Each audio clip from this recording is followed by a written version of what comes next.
Hello, welcome, and you are at the live stream of New Leaf Data where I'm going to discuss FM inventory, and I have our agenda over here on the left. There's a little bit of a delay. I'm going to look off to my right because I see I have another computer with this live agenda. I'm sorry, with this live stream. So occasionally I'll look off to my right just to check on the computer and see how things are going. When you pop in, if you don't mind, say hello in the chat so I know who else is here. There's no real good way for me to see that other than having somebody say hello. Today, what I'd like to do is I'd like to go through this agenda, and if you have questions, feel free to ask those in the chat. I'll occasionally look over to the chat and address those questions. So here's our agenda. I want to take a look at the overview of the components and the navigation. I want to look at the layout design. It's very deliberate how I set up the design of the application. I want to look at items. I want to look at barcodes and item quantities and how you can manually update those quantities. There's a lot we could do in the item page, and that's what those are: managing locations, managing warehouses, managing vendors. Then we want to move into replenishing a location. That's when you have a storage place where you have the majority of your items, and that's separate from your place of picking. So when the picking level goes down, you would go to the storage area and select more items to replenish that picking area. That's what that is. Transferring inventory, that's moving inventory between warehouses. You could also think of this if you have a fleet and consider each vehicle a moving warehouse, really. And so that would be another way of using the transfer.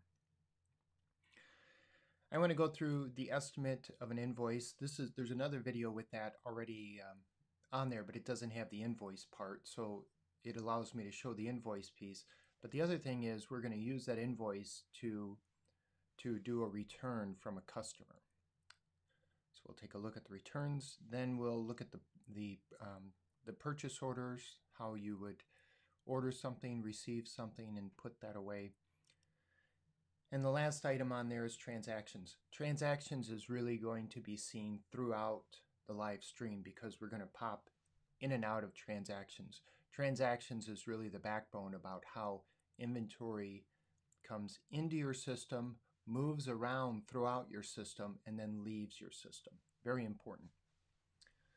So that's what we have, and let's get started. I'll set this off to the side.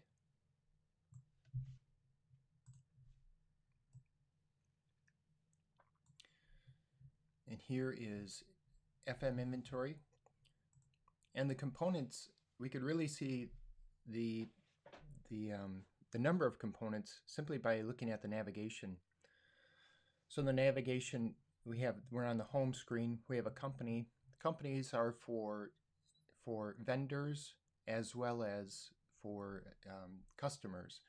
And by keeping vendors and customers together in one table, we have the ability to have a company serve as both a vendor and a customer. And then below here we have the functions of the company, so a return order. Now we have an item. We'll go through the item page, the replenishment process, then the transfer process. Transactions, again, is the backbone of a log of how data is moving. Purchase order process, then we can, this next part is for the purchase order process. You would purchase it, then receive it, then put it away.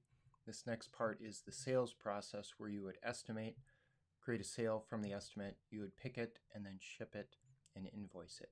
Then we have some admin layouts down here. Settings, warehouses, locations, unit of measure, conversions, and integrations.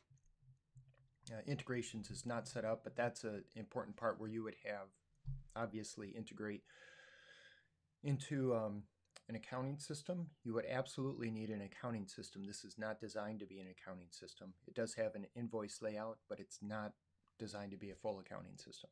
You'd also need to integrate with some kind of shipping service. So there are many variations on shipping, and you might have your own fleet, or you might use commercial shipping or 3PL. Could be any number of things that you're doing. In the shipping component here, I have it set up so it's working with commercial shippers, so FedEx and DHL and UPS. But you would need to use a separate service to log into those services to pull out their options and their pricing. Okay, so let's take a look at the item page. Well, the first thing I could say is that the menu toggles, and so most of these toggle. That's different from, well, it's a toggle on the admin, but it works a little differently. But on these, you could toggle, and you have several choices. You could see a dashboard, so a big picture item, a big picture layout of different aggregates. Dashboards are currently not completed in this version of FM Inventory. It's on the to-do list, on the backlog actually. And you could go to a show all, which we will do. You could perform a find on a particular one, and you can add a new. And those are the same for all of these. Whoop, that wasn't supposed to happen. What happened there? So if I click on some of these, you could see the same options are there. Oh, replenishment. Yeah, sorry, replenishment does not have that option because replenishment is only a list. So that is why it did that. Okay, let's go in here, and we could see a list view. A couple of things I want to say about the list view. Well, first of all, let me point out that we have some other options here. Once we're into an item or transfer, any of those things, we have the option of adding, duplicating, and deleting. We always have the menu in the top left. We have the login user on the top right. The number of records we have on the lower left. We don't have anything over here, but we will, once we're in a form view or a detail view, we'll see a way of navigating. But we don't need that in a list view because we can just scroll with the mouse. Then over in the right-hand corner of all the layouts, we have this screen where a user could report a bug, request a feature, or access the knowledge base. This feature is not completed. This is also on the backlog list. Okay, so as you can guess, you can, oh, something quit. You can scroll up and down on this and select an item just by clicking. Now we come over here and we can see we can navigate. We can continue our navigation. I could go to the previous, to the first. I could go over to the last, to the next, just like you would expect. And it tells me how many records I'm looking at. If I'm in here and I can do the quick find, Command F or Control F on Windows. I'm on a Macintosh, and I do a find. It will, if it finds more than one, it'll take me to a list view, which is nice. And if I'm in list view and I click Command Find or Control Find, it's not going to find in the list view. It's going to go over to the detail view to perform that find. Now, let's see, I have some notes over here. I know that I want to look for this particular one. So if you do a find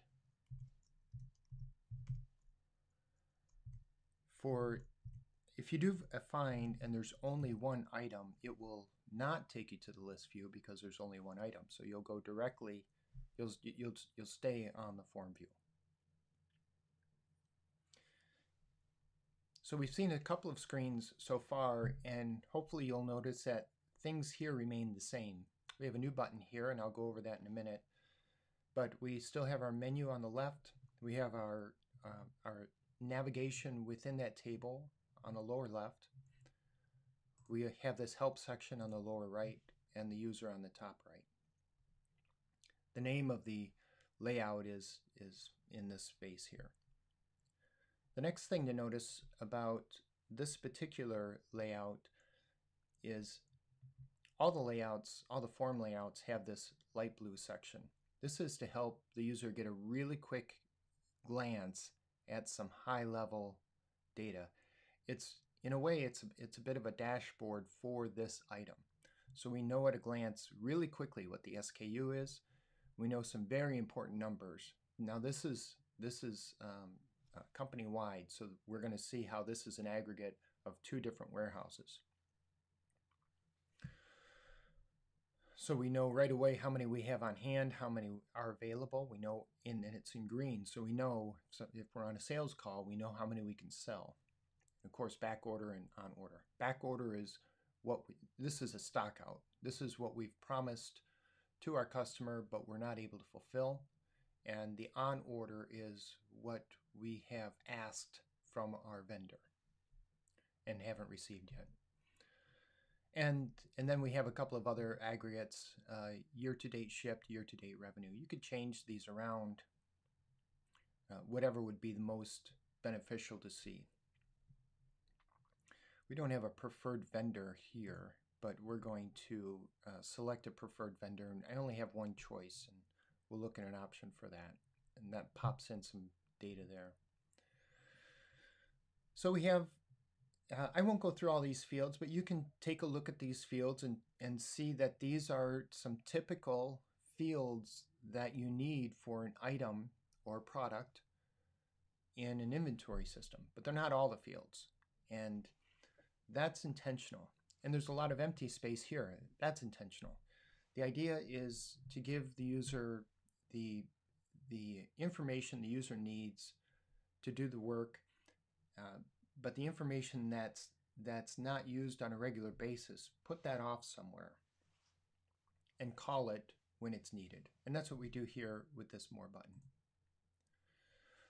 So we have other options that are available, including an image. You could set up substitutes. So if you do have a stock out and you don't want to lose the sale, you could have an option for alternative items. You can have an upsell. So if somebody buys this thing, they may also be interested in these other things. We'll take a look at vendors, quantities. The history will pull in what's happened at the transaction. With serial numbers, it's not set up yet, but you might receive items that are serialized, and you'll be able to get a list here. Safety stock will give you a number of what you have on hand, really what you have available at the time you receive your next purchase order. That's how we count the safety stock. KPIs is really the dashboard. We'll have a bill of materials and a where used. We'll have lots. This section is not built out yet. Manage locations. You can have multiple warehouses, so you need a way to manage those warehouses. We could do that here. We have seasonality. This is partially built. This is not fully built, but seasonality will be this instance where you have, let me close this for a minute, you have a maximum quantity and a minimum quantity. It could be that your maximum and minimum quantity changes throughout the year based on the quarter or the month, based on the holidays of whatever country you're in. So that would be another table that changes. That's just partially built, and I'm not going to go over that today. I do want to go over the barcode, so I'll click on that. And the barcode pops up. I'm having trouble, I will tell you I'm having trouble. I upgraded to Mojave, and my computer, I have a Mac Mini, and it's just, sometimes it's crawling. Today it's not too bad. Okay, here's our barcode. It's pretty big. This is, and we can adjust it. It's pulling from the SKU, which you could see here. And I have some settings over here, so I can open up those settings, and I can adjust any of these items. Now these settings are universal. So if I make a setting here, it's going to be true for all the barcodes, not just this particular item. So you want to use that with some caution. let's put this here. I could move this back to the center. It's really the default too, so I could put that here as a default. And I can change things like the margin.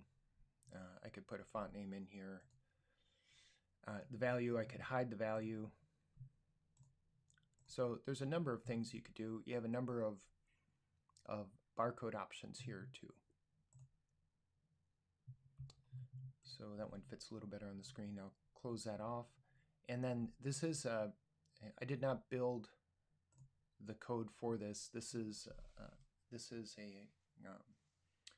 a free barcode generator by Johan Lindell.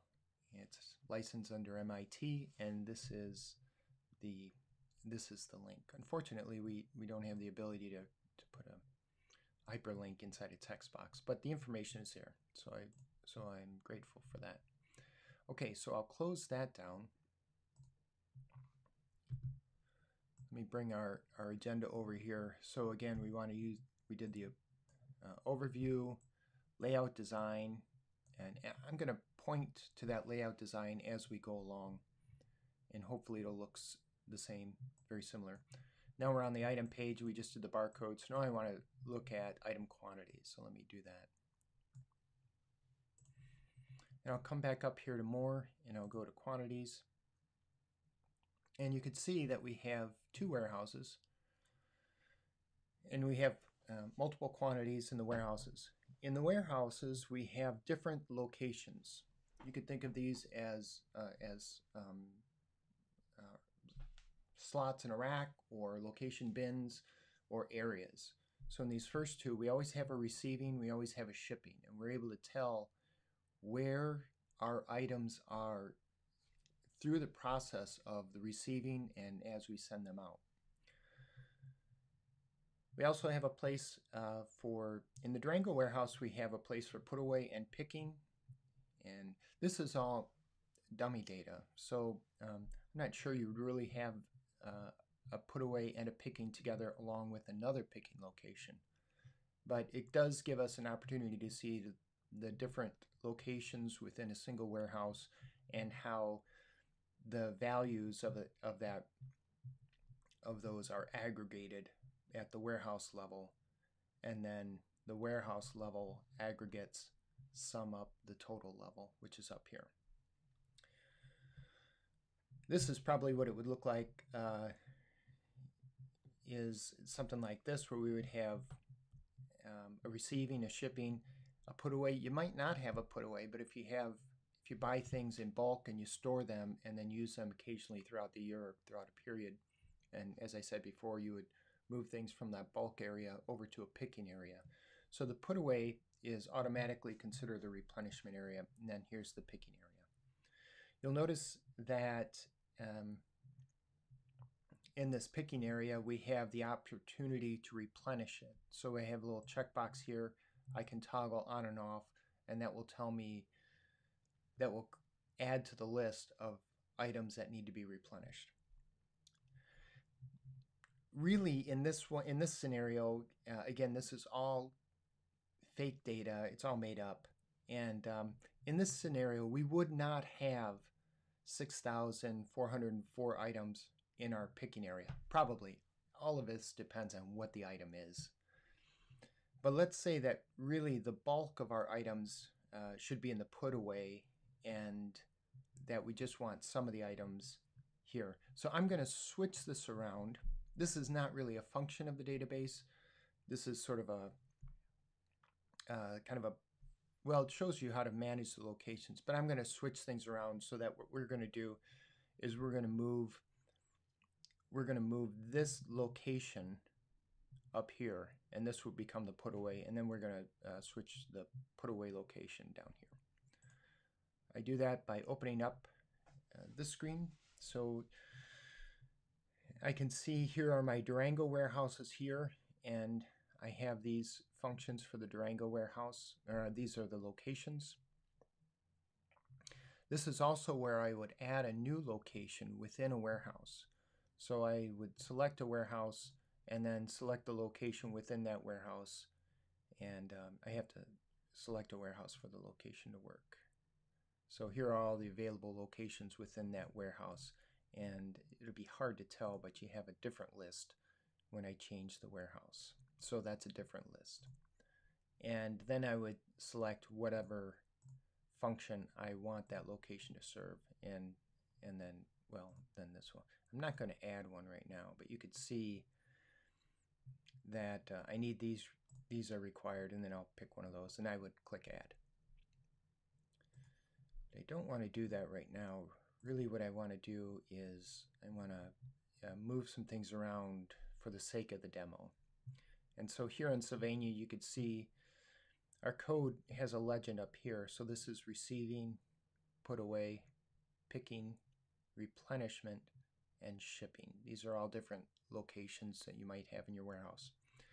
And I see that what I want to do is I want to switch these around. So I'll put picking up here, and I'll move this as the put away and the replenishment. So let's go back there. Okay, so I just moved those up, and this is a more accurate scenario of what that might look like.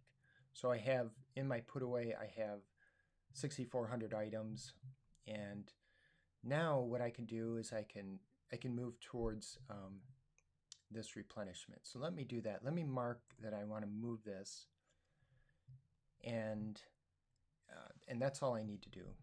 And what I don't have right now is I don't have a quantity here. I should have a picking minimum quantity, so that when you do a replenishment, it automatically knows how many to replenish. But I don't have that.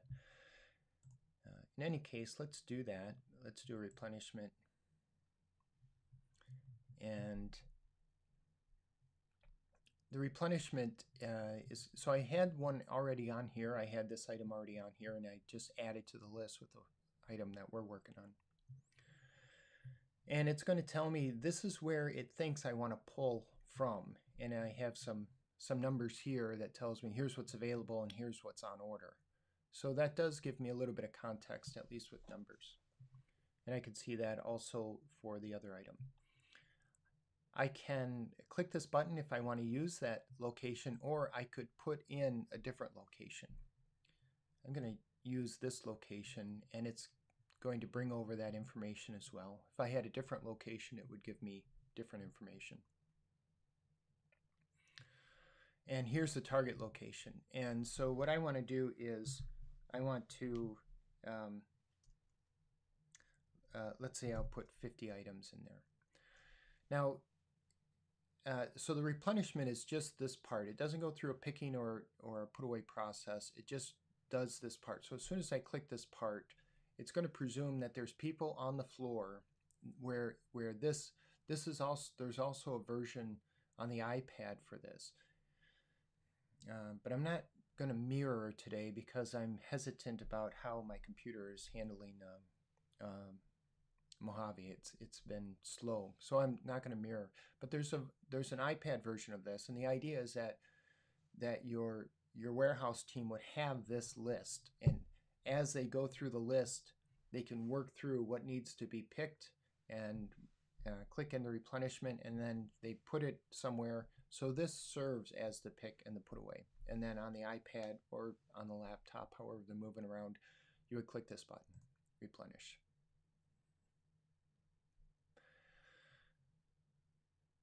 There it's replenished, and then it gets moved away from the list.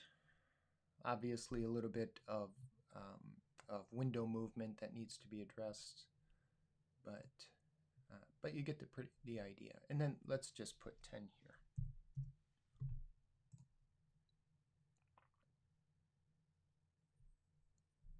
And my replenishment is done, and now I'm taken to this other one. I want to go back to the item we had before we were working with.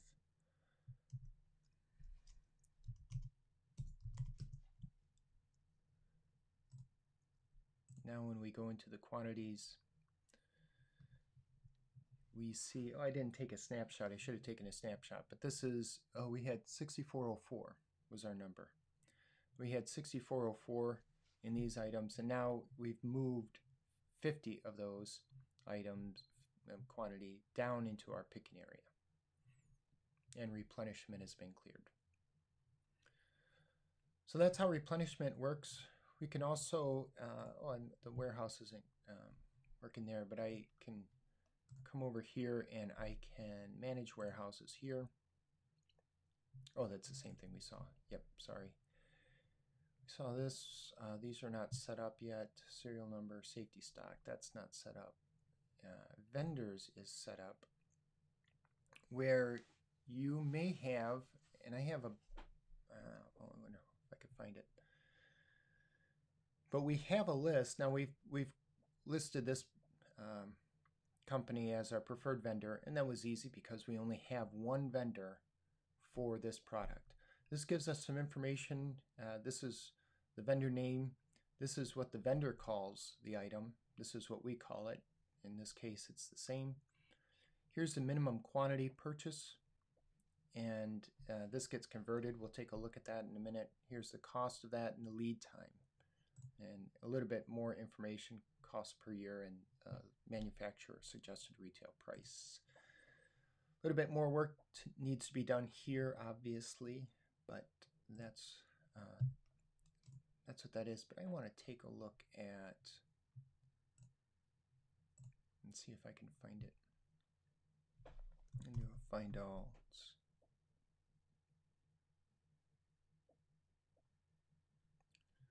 I think it's here. This AMOX is the one I'm looking for. So when I look at vendors for AMOX, you see that I have 3 vendors from which I can choose. So this is an interesting case. Again, all fake data. This is nothing real. But in this case, we would say, here's what we call, this is our SKU that we use it when it's in our system. But when we order it from Bubblebox, this is their SKU. And this is their SKU, and this is their SKU. So there's the realization that just because we call it this way doesn't mean our vendor calls it this way. And this comes into play when we create a purchase order, because we want to be able to speak the vendor's language, so to speak. Here we have a minimum purchase, and in this case, Bubblebox wants us to buy a case. We have to buy at least 1 case when we make this purchase. Now, we sell this by the unit, and so we need to know how many units are in a case. And that's what we get here, and then we get our cost per minimum quantity.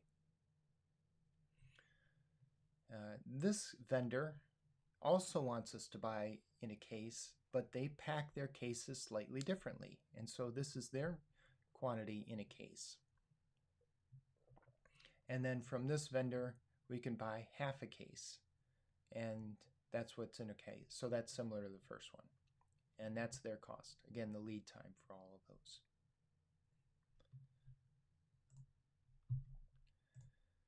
And let's see. And that takes care of this, and then you can also have an image. And I just have a bunch of dummy images in some of these. There, just a little placeholder.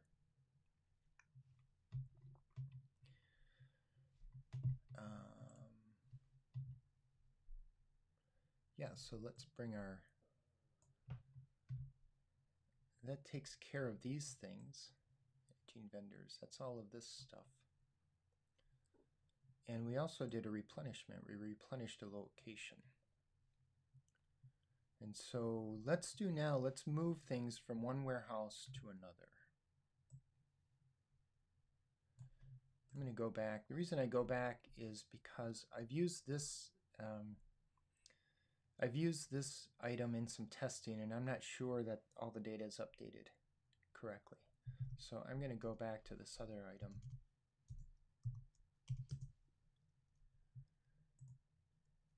And what I'd like to do is I'd like to move some inventory from Sylvania to Durango. And so let's say we'll move 354 units from Sylvania to this other one, to Durango. Okay, so come down here to transfer, create a new transfer.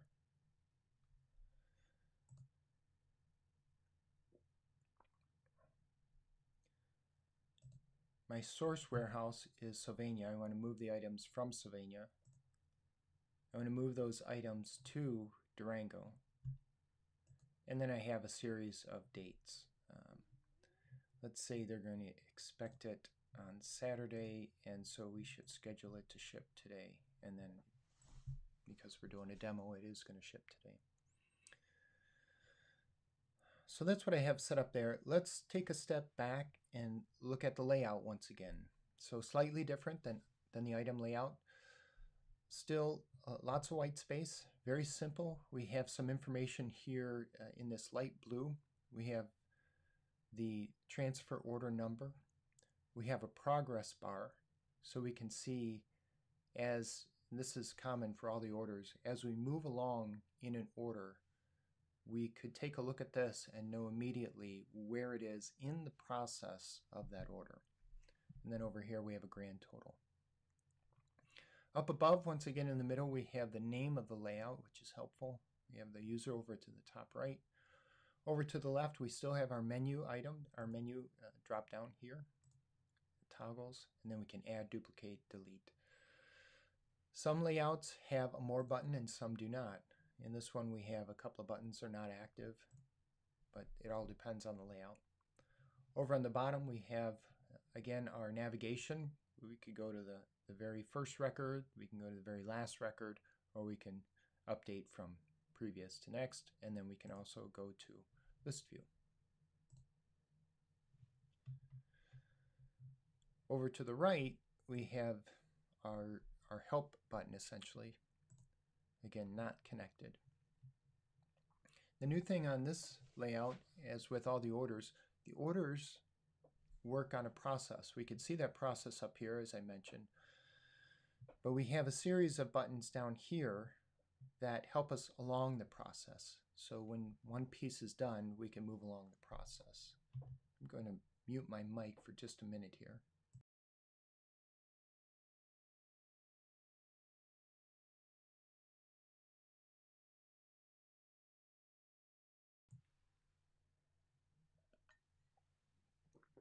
I was getting a little dry and a cough, so excuse me for that. Okay, so let's continue on with our process here.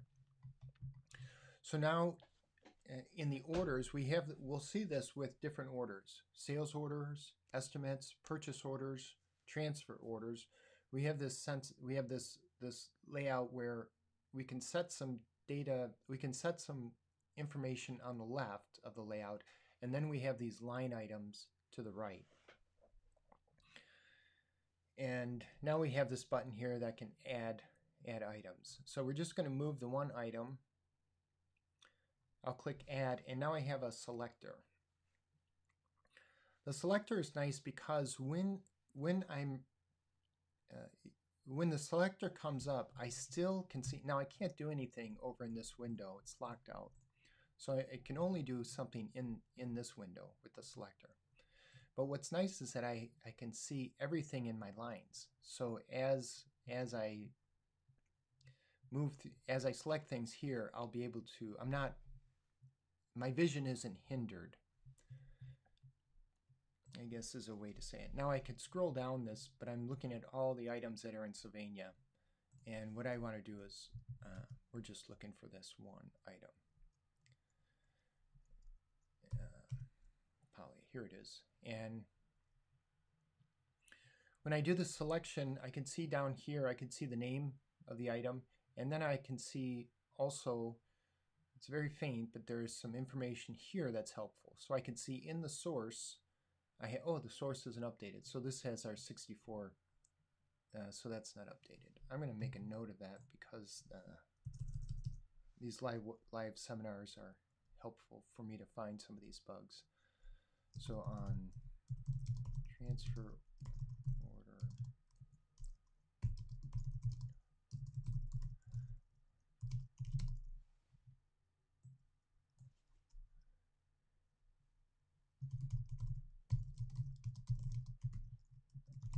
okay. Good. So that's helpful to see that bug. So this really should be what our because we. I'm sorry, that is right. That's not wrong. That's not a bug at all. Shucks. This is showing the total from that warehouse. And what we did before is we moved something from one bin to the other. Sorry, you probably caught that quicker than I did. So this is correct. We have this many here. And so let's see. I'm going to select this. It's going to give me hit a K in there, 354. Gives me a pop out to choose my item quantity. And you can see that once I did that selection, I could see the line, even though I'm still in the selector. And I could add more if I wanted to. I just want to work with the one. And I have the grand total. I could add some of these. In the transfer, I'm not sure how much of this would be useful, but it might be, so it's in there. Certainly it's useful for a sales order. I could manage the line with these with this button here, these three dots. And so I have this option to view, edit, or delete. And I could take a look at that. Again, I have this window off to the side. I can fully see my lines. And this is nice so that I can't change anything on here. We're in a new status, so I do have the option to update this. So if I wanted to update this and say I only want 300, then you notice these things change. I'll close that down, and then our totals change. I don't know if that's correct though. Let me go back and put 354. I have 354 or 345. Yes. Yeah, okay. That should be right then. Changes that. And I can continue to add items as I want. Right now what I want to do is I want to release this to the picking. So here's a transfer. We're going to identify the items to be transferred, so I want to tell our picking crew to go pick these items. I could pick in a couple of ways. I could pick by the order, which is going to just pick at each order individually, or I could pick by the batch. The batch is nice because it groups several different orders. Could be a transfer order or it could be a sales order, and then the picker is responsible for picking items for multiple orders and just keeping those separate in some kind of basket or cart. The advantage of picking by the batch is it has fewer traffic in your picking lanes. The advantage of picking by the order is it has fewer mistakes. Obviously, if you're picking multiple orders in one round, then there's a higher probability that an item is going to go into the wrong basket.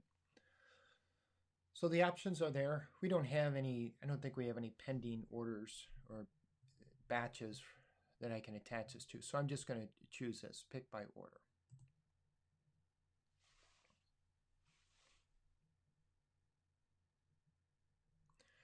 Now I see that it's ready to be picked, so I can say OK.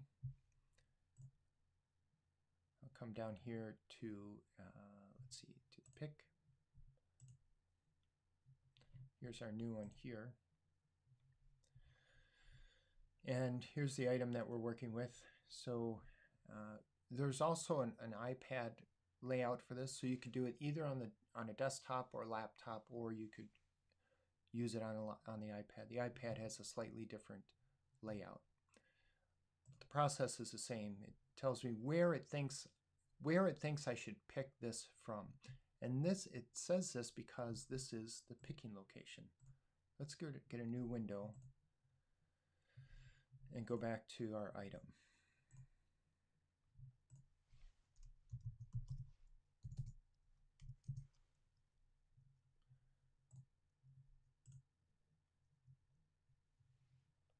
And here's our picking location.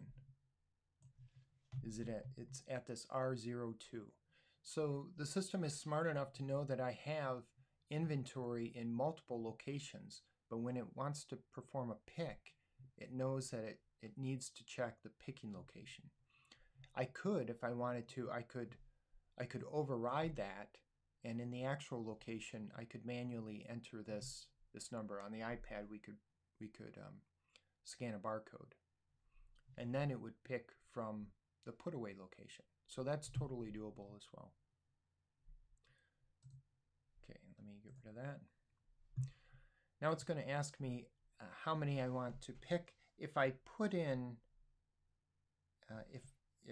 now this doesn't make sense on a transfer order, make more sense on a sales order. But let's say I put in 200, then I would have the option of splitting that pick. So I could say I'll take 200 from the picking location, and I'll take 200, and I'll take the remaining 100 from the replenishment location. And then if I just leave it as 200, then it becomes essentially a stock out. I'm going to say, because it's a transfer, you would presumably not transfer more items than you have. But I'll say that I want to pick the same amount, 300. Now so I would need to click this button to indicate that the pick has happened. Before I do that, let's take a step back, take a look at the layout again. At the layout, we see some familiar icons on the top left. I can add, duplicate, and delete. I have the menu item here. I have the name of the layout here. The user is here.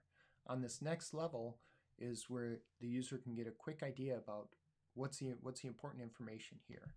The user could see what is the pick, what is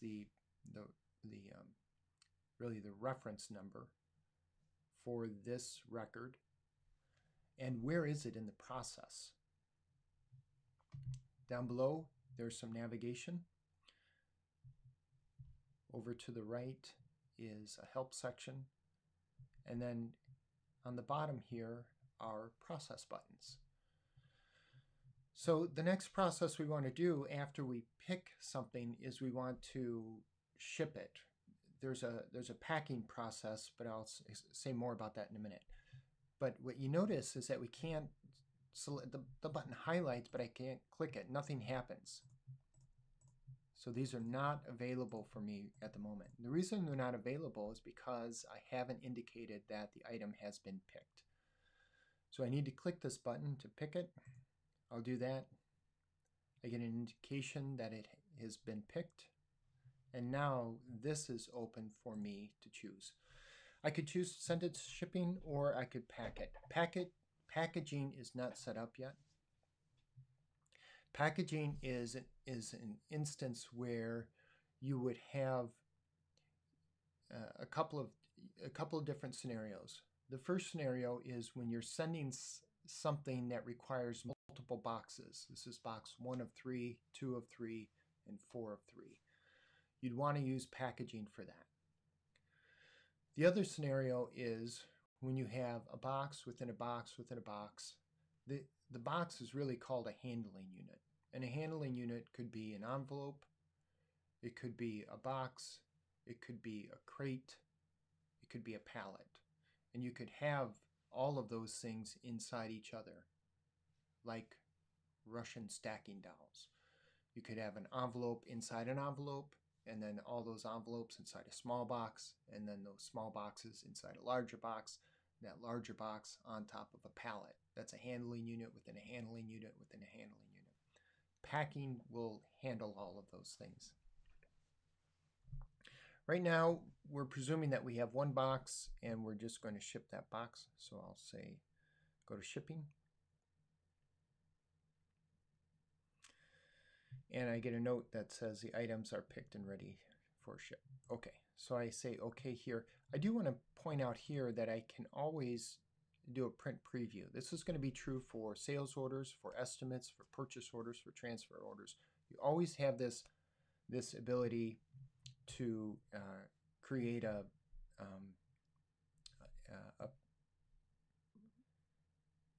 PDF. Now I see a couple of problems here. I see, first of all, it says put away paper version. So that's wrong. Where am I? I'm on my pick layout. So excuse me while I make a note of this bug. Pick layout.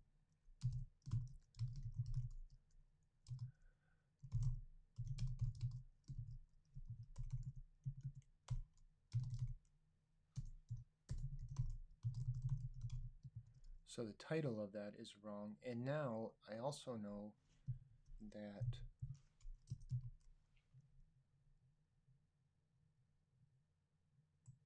let me do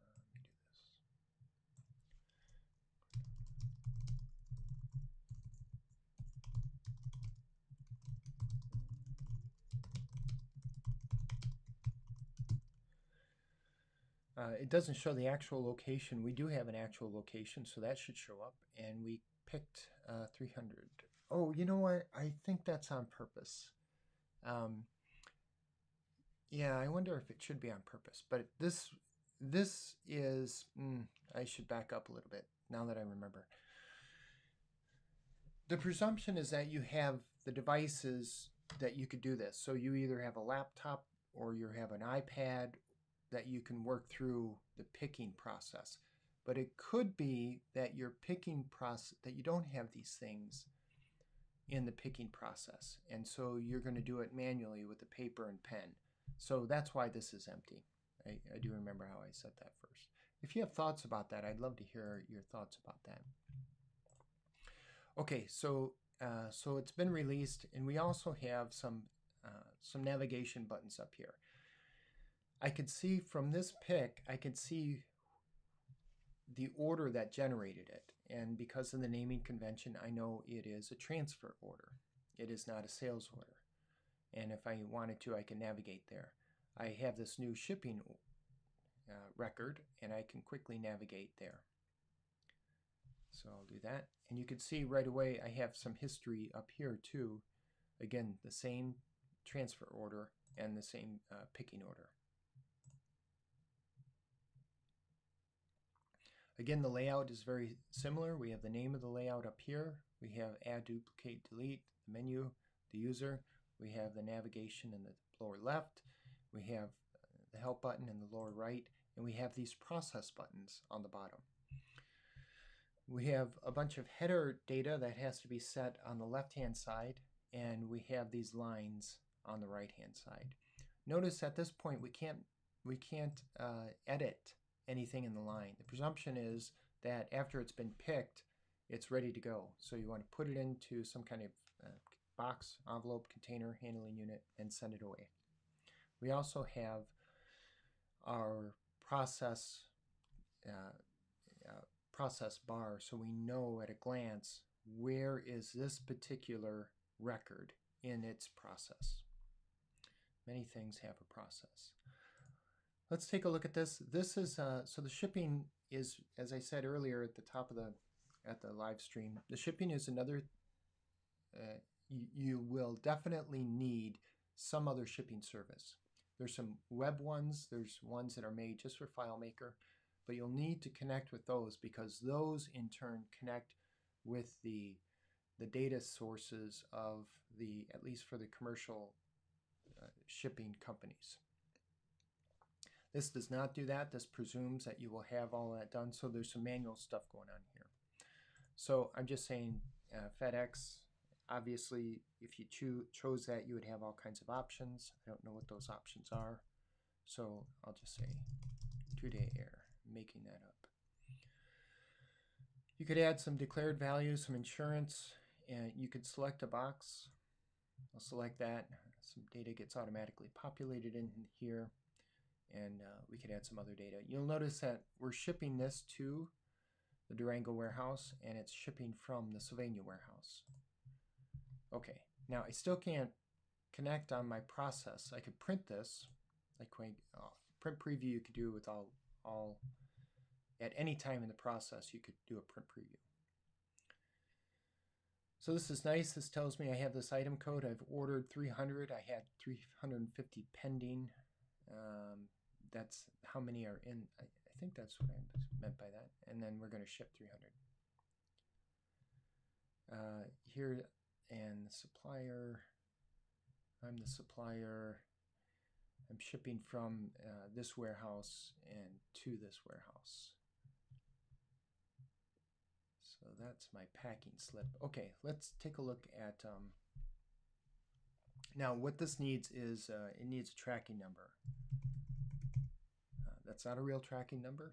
I just made it up. And so, but once I have that in there, I can now release the shipment.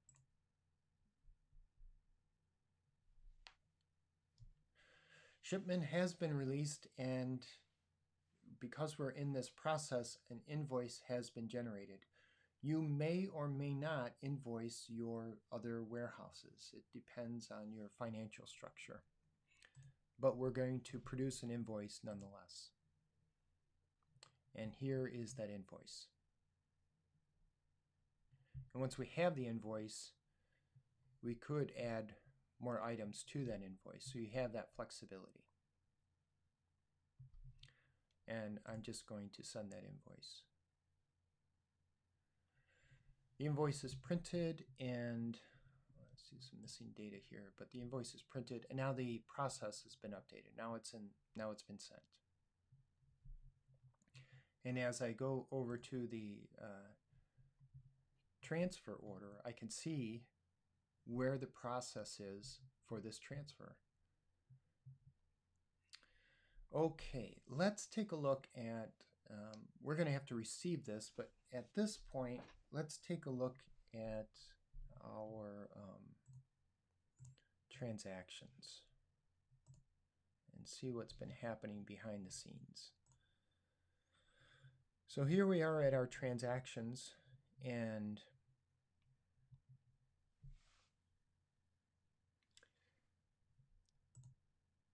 here's the item we've been working with. And up here, so we have an opening balance. And then this was earlier in the session where we had a replenishment. So we wanted to move 50 items out of this place. And we wanted to move it into this location. So that's what we did. And it's already deducted here. So it's 6404 minus the 50. So we're showing that deduction all at once here. Here we go, and now we're here at the transfer quantity. I thought I put 300 in, but now it's saying 354, so I'm a little confused on that. And oh, I wonder if I tried to transfer when I only had 50. Oh, maybe that was it. That's why I have those numbers. Yeah, that's too bad. So my numbers are off because I wasn't sure what I had in that bin. In any case, let's move down. So that was up at this line. Notice that when I click on a line, it stops at that line. First of all, it only gives me this item. So there's a bunch of other items here that are filtered out, and it only gives me this item for this particular warehouse. And on this warehouse, I could see I have a legend up here, so I could see that I have quantities, I have on hand, I have allocated, available, on order, and on back order. And you could see those up here too. And I want to go down here and get the rest of the story. It's really a story of what's happening here. This is, yeah, I didn't have enough in that picking area, and I chose too many. So that's too bad. That throws off my numbers. This is part of the testing data, and so a lot of the stuff's been. Let's do another one. And then my shipping takes it out of inventory. Yeah, I'm gonna do another one. I'm gonna do this pretty quick though.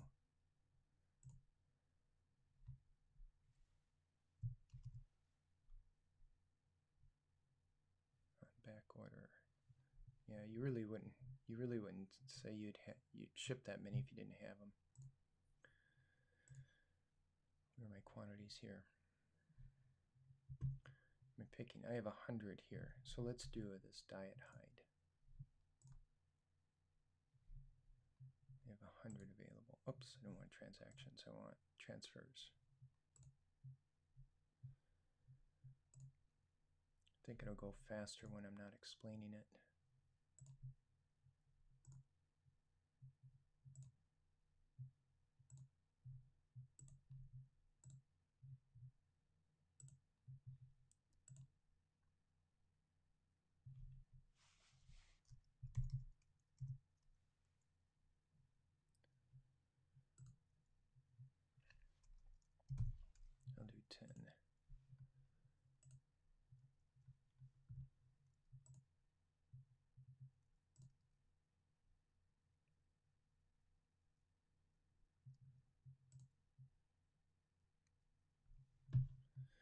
don't have a pick navigation here. I need to add that.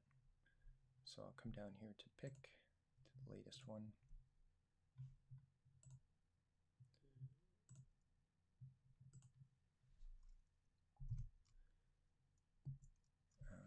It would have helped if I had a value about what, yeah.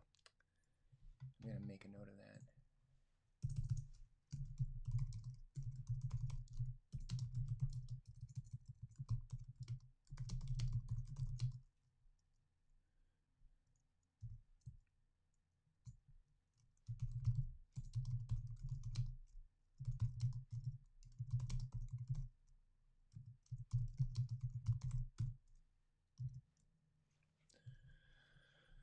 Okay, so let's see, I'm going to pick those 10. Those are picked. Now I'll release those to shipping.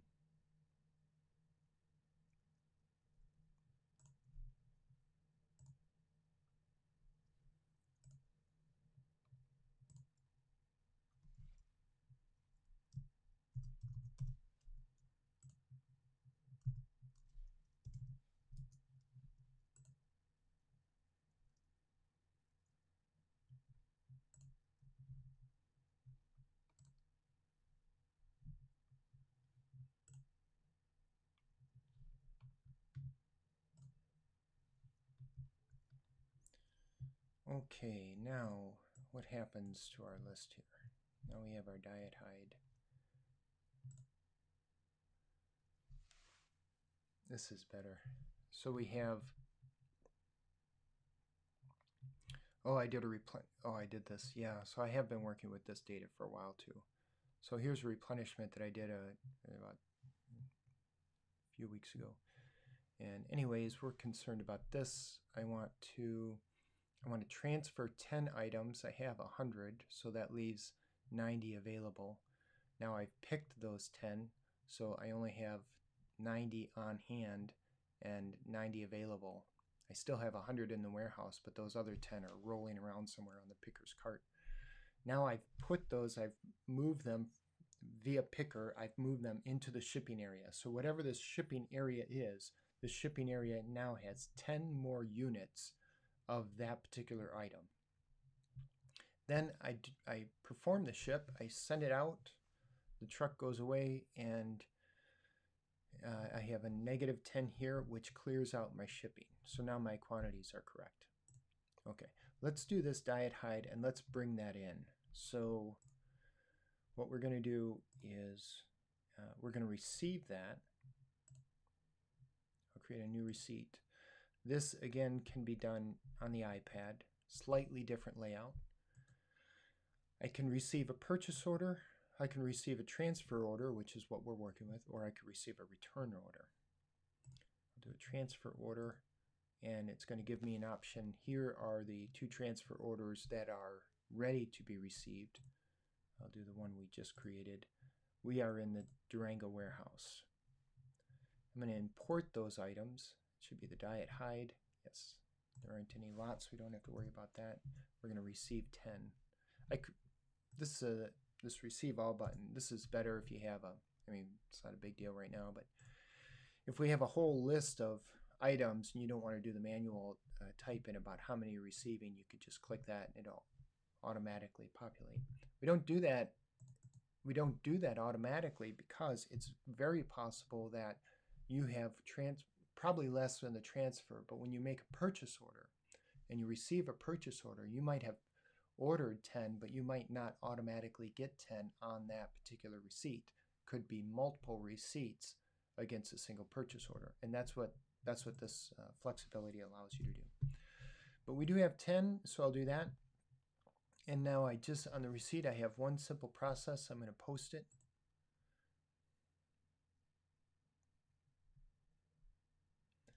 There, it's posted. Now it's ready for put away. And it'd be nice to have a put away button on there too. So I don't have a put away button. Let me go to put away, go to the last item.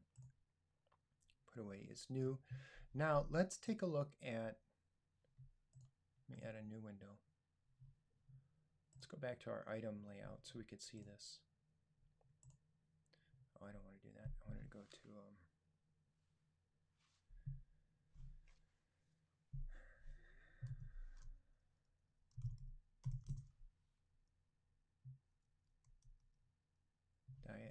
Oh, I have -10 on order. I wonder if that was there before. In any case, we could see that we had 100 here in our picking, but we took 10 of them out and allocated. So that's, yeah, my numbers are not quite right, but I have received 10. Oh, I haven't received, yeah. That's right, because it's thinking when you have it on a purchase order, you would have 10 on order, but we didn't update that because it's a transfer. So it works a little differently and a little bit of debugging I need to do. But what we're going to do now is we're going to move it into the picking area, and it's going to know, it should know that we want to go into this B11. I think that's what started this whole thing.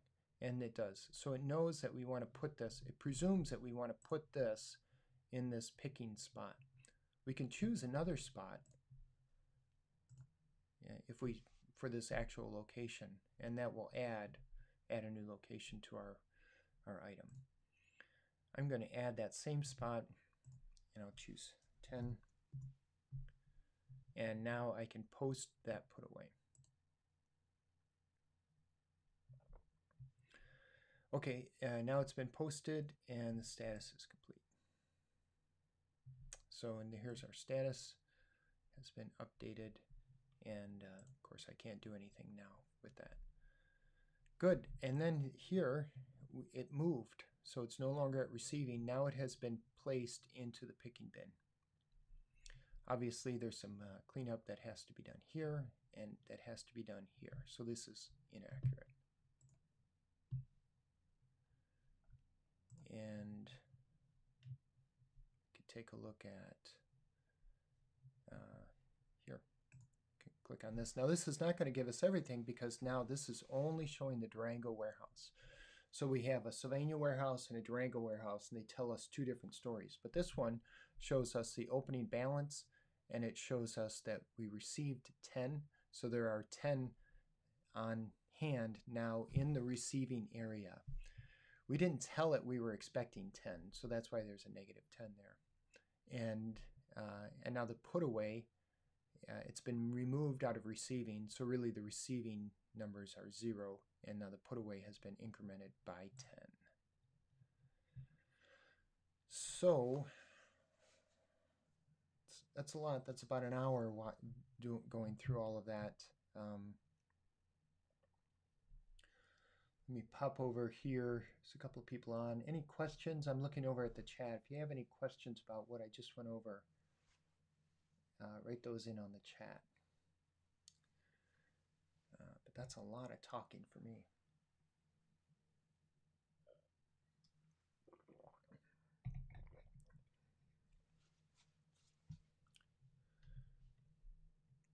Okay, let me close out some of these windows.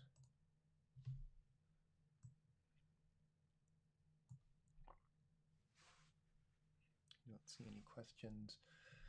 Oh, I got a little beach ball here, just moving around. Okay, text edit. Let's see. So we covered this, transferring, and we could take a look at estimates and invoices. Let's do that. Let's create an estimate.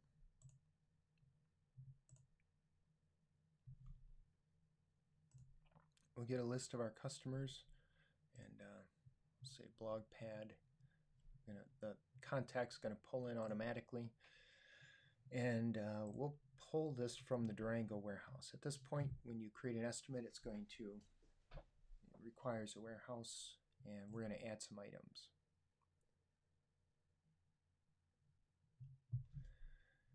Okay, so these are all the items that I have available at the Durango warehouse. So I'll click 10 of those, and this is all just random.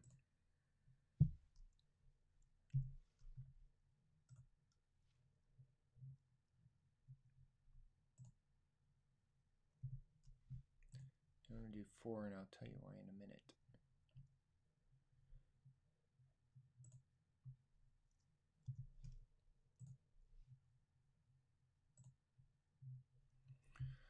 Okay, so here we have our estimate order, Very similar layout that we've seen before. We have the layout, we have add, duplicate, delete. We have a more section with a couple of other options. We have the name of the layout right in the middle, user here. We have some information here that the user can grab very quickly, so we know what the estimate order is. We know where it is in its process, so we see all of its process and we know it's at the beginning of it, and we see the grand total. On the bottom left we have navigation like we've seen. On the right we have help, and now in the middle these buttons are process buttons. We can always, at this point, because it's new, we can always add more line items if we want. Once we add a line item, again with the line item, it comes on, it gives you a nice screen to pull from, and we have a filter up here, but it also allows you to see what's happening in your lines as you create things. And we have the option to view, edit, and delete while it's in a new status. I'm going to submit this to the customer. I can't create a sales order right now because the customer hasn't seen it, and I can't mark it as rejected for the same reason, but I can do a print preview. I'll send it to the customer. That's going to create a PDF. So because I use that button, it's going to move things along into the process, so it believes it's submitted. If I want to see the PDF again, I can always click the print preview. I can no longer add, now that I've sent it to the customer, I can't add anything more. The customer is either going to accept it or reject it, and that's going to update here. We'll say it was accepted, so I will create a sales order. Now I have the sales order, all that information pulled over. I can go back to that estimate order, or I could go forward to the sales order. So there's a navigation buttons there. Just some general information here, if it's going to be drop shipped or delivered from a warehouse, if they allow the back order if we don't have enough items. Here's the delivery information and expected ship. Once it is in a sales order, I can add new lines to the sales order. So there's some flexibility there. I can also put this on hold if I need to. So I could put it on hold, or I could put it on, or I could put an unhold on it. Those are the same, some similar, and then I could cancel it. Those are some similar processes we've seen. I'm going to release this to picking. Again, I could pick in a batch and have less traffic in my lanes, or I could pick by the order, which I will do here.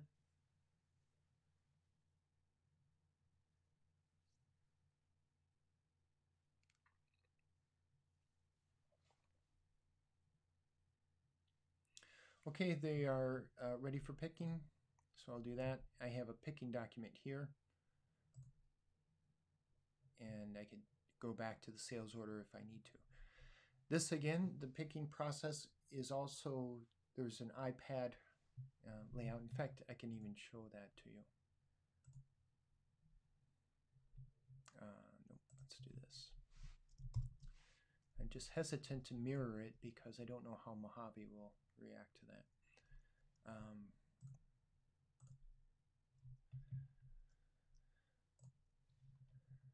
Let's do the home. We can run it on the iPad, sort of.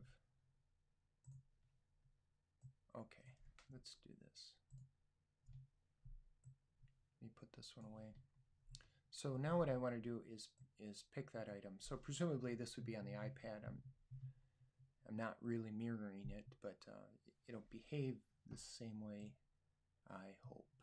Okay, so I go down to pick and I can show all new picks, and now I have this one. This was our latest pick, so I have this option, and now I can go down and pick these items. I could do an this location. I'll do this location for all of them. But if I do a scan location, then what FM Go in the iPad is going to do is it'll activate the camera, and then you could take a picture and it'll look for a barcode, and it'll automatically update the location based on a barcode that was taken with the picture.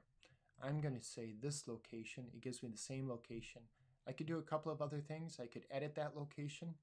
Maybe it's a bin right next to it, so I could come in here and edit it and say, no, it's really number 5. I don't want to do that though. And I can also clear that location with that. Once I'm here, as the picker is moving along, notice that there's a replenish this bin location. We saw replenishment earlier, and it's just a checkbox, and that produces a list. And so this is the ability for the picker to tell really the warehouse team that I'm going to pick this, but you should know that this needs some attention. We need to put some more quantity in here. I'm going to go through these and pick the amount that was ordered. So I'll pick that. It was picked. Fantastic. And this is obviously set up for the iPad with touching instead of clicking in a keyboard. So not quite as smooth on a keyboard, but it works.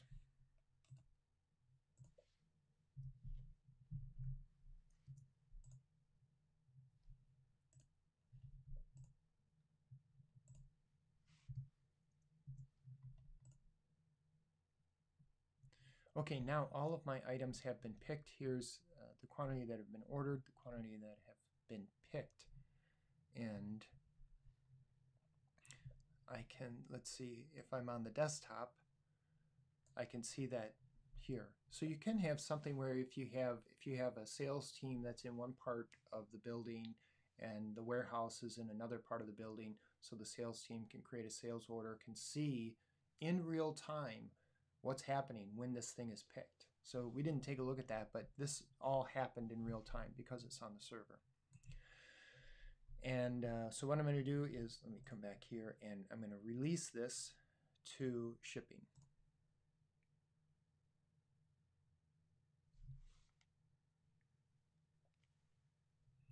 Items are picked and ready for shipping. Okay, and now because I'm on the desktop, it moved to another layout that it thinks it wants me to go to. But I'm going to close that out. We don't have a shipping layout for the iPad. I don't think we do anyway.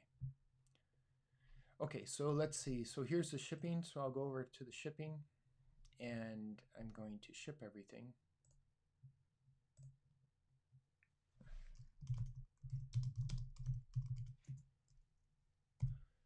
And all of this other information can be added. I just need a tracking number in order to release shipping, which is what I'll do.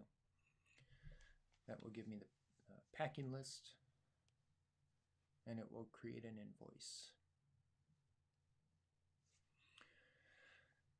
Okay, and that's what this tells me. Here's my invoice.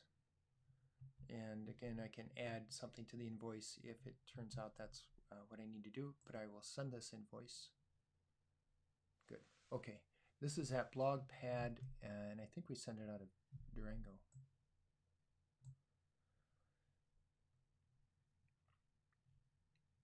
So let me put that off to the side. What I want to do now is I'm going to take a look at that sales order. Durango warehouse. Yeah. Okay. So that's the sales. That's the estimate through invoice process. But now let's take a look at returns. Returns are not completely finished yet, but the first portion of returns do work. And so let's take a look at this. Who is this? This is BlogPad, and here we want to do a return order. So I do this and the type of return. There's two types of return. You can receive items from your customer, so your customer can do the return, or you can move items from that you have back to your vendor. And in this case, we're going to receive from the customer. Wants to know which customer we're going to receive from, and it's BlogPad. And we sold this out of the Durango warehouse, so we'll bring it back into the Durango warehouse. Give us that. Okay, now what we need to do, in order to receive from a customer, we have to have sold it to the customer. And in order to check that, we need to check an invoice. So we do this here. So we're checking on the invoice. We have one invoice. If we had multiple invoices, we would see those listed here, and I could filter the invoice by the number. But this is our invoice, and these are the items that we can receive from the customer. So this is very important because you don't want to receive things from your customer that you did not sell to your customer. And we could set some global settings here that will work. If I set this here, then it will work for all of these. Or I could set them at the individual location. I'm going to do that because I want to show a few things. So let's say we'll give them a full refund, and we're going to restock this number, and we have a reason.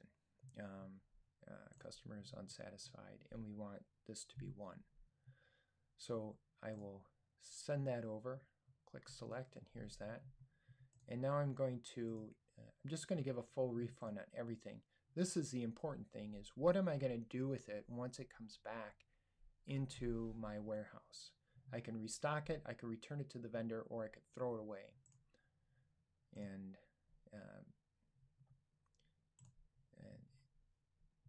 so I'll do that. Let's see. Here's my second one, and then full refund. There's nothing really set up in the database to handle these things, but it does capture the information, which can be helpful. Oops, but I do need to have something in there. So we'll say full refund, and we'll say we're going to scrap this. And we'll say the item is damaged. All 6 items. I don't have to return 6. Let's say I only want to return 3. Okay, so here's what the customer ordered here, and I'm only returning here. Again, it's very nice to be able to manage the data on one side and then see those lines very clearly. Now it's dimmed out, but it's very clear to see how all that worked. Okay, I'm gonna.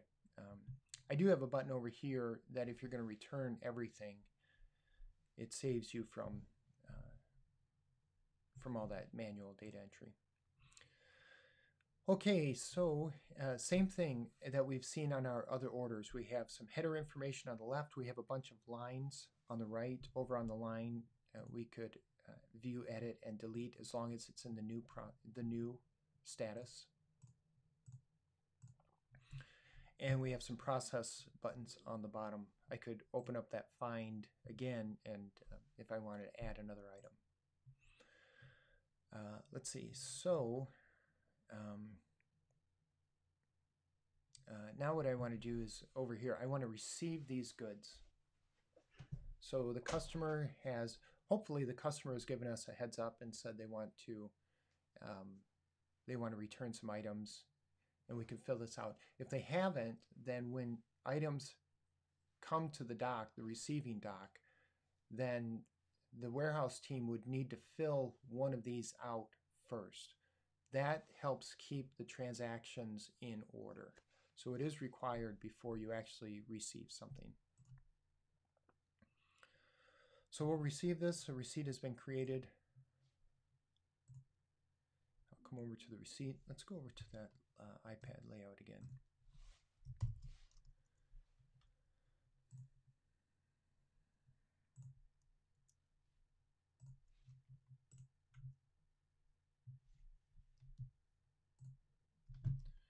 Okay, so now we're on the iPad layout, and presumably they're holding a mobile device. Gets a little busy, but let me keep this up here and you'll see that it's all in real time. So here is,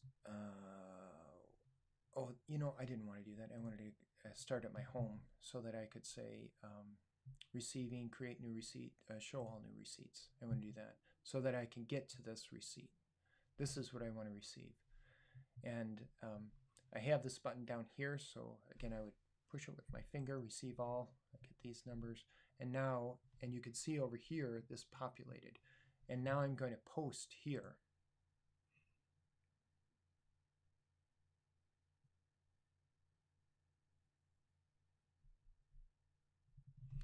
Receipt is posted and items are ready for put away. Okay. And this updated in real time. Let's go over to here and go to put away and show all new put away. And here are my items ready for put away. Suggested location. Oh, I don't have a suggested location. That's a problem. Okay. Well, that's where, then this is where that will end. Because that's a bug. It should have a suggested location. So let me take that off screen and let's take a look at the transactions.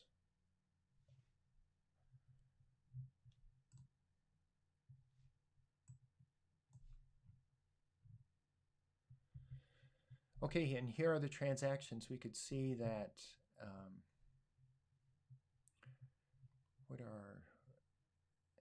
so it starts up here. Looks like maybe here. So here's where we sold the items. Here's where the items were picked.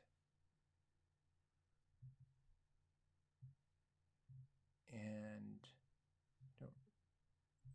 ready for ship on that one. That one is, I'm not exactly clear why that one is. Picked, they should all be ready for picked. Ready to ship. Picked.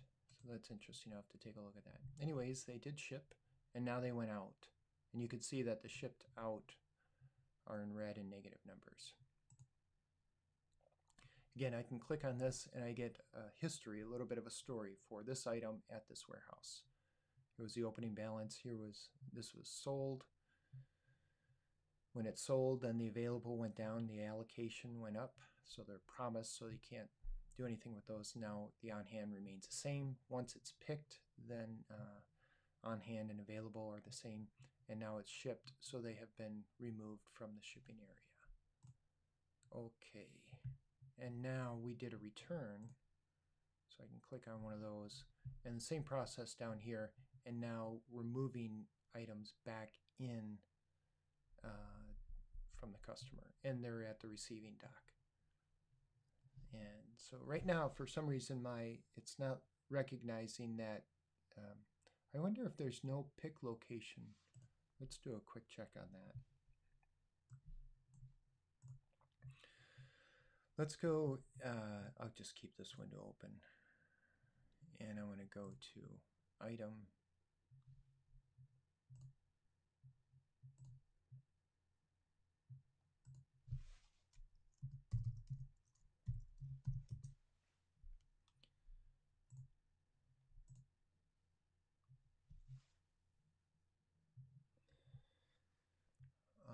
Yeah, there is a pick location here, but because it's a picking and put away location, I wonder if that's why it's getting confused. So I would expect it to give me this location for the put away. So as I said, the returns are not completely done. Most of the return from the customer is completed, but I still need to do that process where we are moving things. We're either putting them back in stock, or we are returning it to the customer, or we are throwing it away. Okay, so that's about it. That's quite a bit. That's about an hour and a half of me talking, which is a lot for anybody. Okay, if you have any questions, you can enter those into the chat.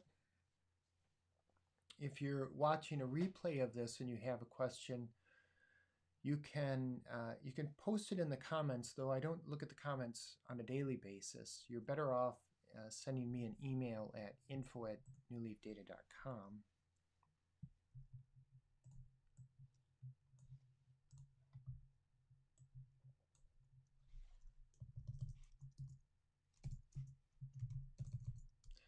Oops, let me see.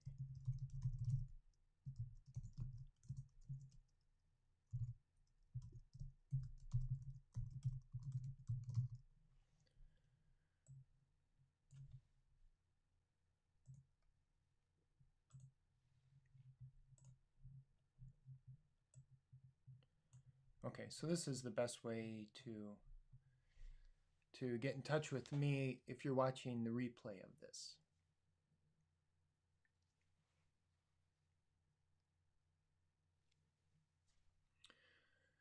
Well, that wraps it up here.